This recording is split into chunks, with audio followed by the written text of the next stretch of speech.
Tahukah Anda bahwa didikan adalah taburan untuk tuaian kita di masa depan? Amsal 29 ayat 17 berkata gini, "Didiklah anakmu, maka ia akan memberikan ketentraman kepadamu dan mendatangkan sukacita kepadamu." Kita perhatikan banyak orang tua di masa tua yang tidak bahagia karena anak-anaknya tidak mempedulikan mereka, tidak mengurus mereka di hari tua. Bahkan ada orang tua yang masih harus bekerja keras menafkahi anak-anak mereka, sementara anak-anak mereka sudah tumbuh dewasa tapi masih seperti kanak-kanak. Ada anak-anak yang sudah dipelihara dari kecil, dikuliahkan, disekolahkan orang tuanya, tapi malah berakhir di penjara. Tahukah Anda bahwa firman Tuhan mengajar kita harus mendidik anak kita? Didiklah anakmu, kata firman Tuhan, maka ia akan memberikan ketentraman kepadamu dan mendatangkan sukacita kepadamu. Bagaimana kita mendidik anak kita hari ini merupakan taburan untuk tuaian kita di masa tua. Bagaimana kita mendidik anak-anak kita?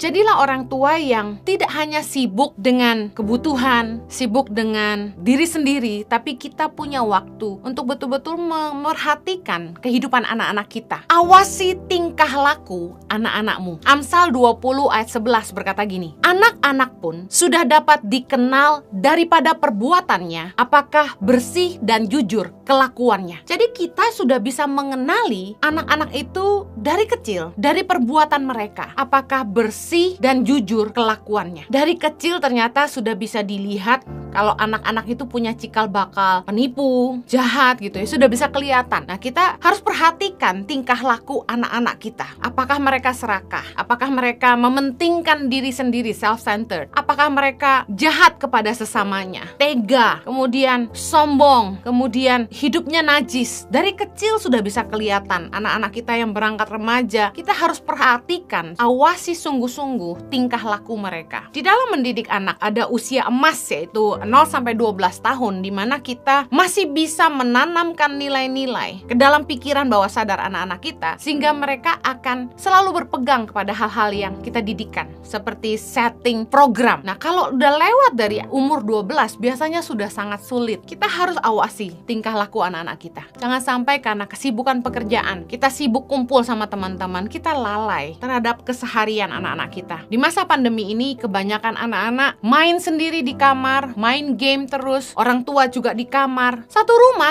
tapi terpisah. Nah, saya selalu punya kebiasaan itu mendatangi kamar anak saya sehari itu bisa 3 sampai 5 kali untuk sekedar memeriksa apa yang sedang mereka lakukan ketika mereka sekolah online, apakah mereka benar-benar belajar atau main game. Di masa pandemi ini ada satu aplikasi game yang membuat anak-anak itu bisa saling ngobrol. Jadi sambil main, sambil ngobrol dengan teman-temannya. Saya perhatikan teman-temannya ketika bermain game gitu, saking seru ketika mereka kalah gitu ya, teriak dengan bahasa yang kotor gitu. Nah, saya satu kali mendapati anak saya meniru omongan teman di gamenya. Saya peringati keras, jangan ucapkan perkataan yang kotor. Sorry mami, katanya. Oke, saya perhatikan lagi, saya awasi anak-anak saya. Ketika saya mulai dengar lagi mereka ucapkan hal yang tidak baik, saya langsung marah dan saya panggil ke kamar saya. Saya marah besar kepada anak saya langsung saat itu saya pukul. Kok Bu Heni mukul anak? Loh, firman Tuhan bilang didik. Saya tegas sekali kepada anak-anak saya bahwa mereka tidak boleh ngomong kotor. Buat apa saya khotbahin anak-anak orang kalau saya nggak didik anak saya sendiri? Saya didik keras anak saya supaya jangan sampai mereka tumbuh besar itu mereka biasa, menjadi sebuah kebiasaan ngomong kotor, ngomong yang nggak pantas. Bahkan ketika mereka main game, biasanya kita panggil makan atau kita suruh apa, biasanya jawabnya nggak enak. Saya langsung tegur, nggak sepantasnya kamu ngomong seperti itu. Kita harus betul-betul mengawasi tingkah laku anak-anak kita, karena biasanya kebiasaan buruk itu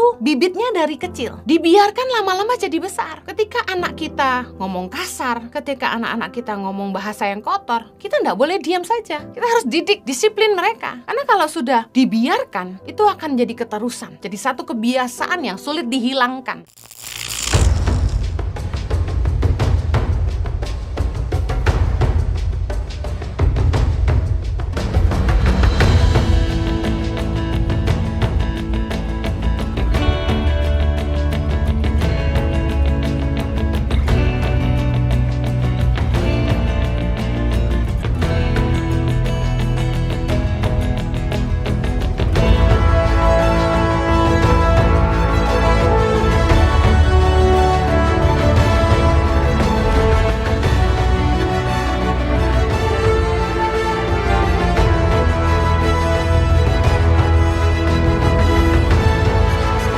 Cerita anak pedalaman dalam meraih mimpi dan mengejar cita-cita bersama Tangan Pengharapan.